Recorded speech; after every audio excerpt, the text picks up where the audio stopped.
છે। હું છું રેખા માલકાની અને જોઈએ આજના સમાચાર।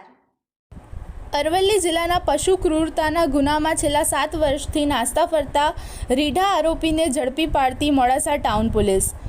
એબી Chaudhary police inspector Modasa town police સ્ટેશનના police sub inspector P P Solanki તથા ડી સ્ટાફના પોલીસ કર્મચારીઓને અરવલ્લી જિલ્લામાં નાસ્તા ફરતા આરોપીઓને પકડી પાડવા માટે સૂચનાઓ કરેલ, જે આધારે મોડાસા ટાઉન પોલીસ સ્ટેશનના ડી સ્ટાફના પોલીસ કર્મચારીઓ મોડાસા ટાઉન પોલીસ સ્ટેશન ચાંદટેકરી વિસ્તારમાં પેટ્રોલિંગમાં હતા। તે દરમિયાન સુપ્રસિદ્ધ ગેઝેટમાં છેલ્લા 7 વર્ષથી અરવલ્લી જિલ્લાના ઈસરી પોલીસ સ્ટેશનના ગુનામાં નાસ્તા ફરતા આરોપી નામે ઇકબાલભાઈ પીરુભાઈ મુલતાની, ઉંમર વર્ષે 38, રહે ચાંદટેકરી, મોડાસા તાલુકો, જિલ્લો અરવલ્લીના પોતાના ચાંદટેકરી ઘરે આવેલ હોવાની ચોક્કસ બાતમી મળતા તેને પકડી પાડી કાયદેસરની કાર્યવાહી કરી ઈસરી પોલીસ સ્ટેશન સોંપવા તજવીજ કરવામાં આવેલ છે।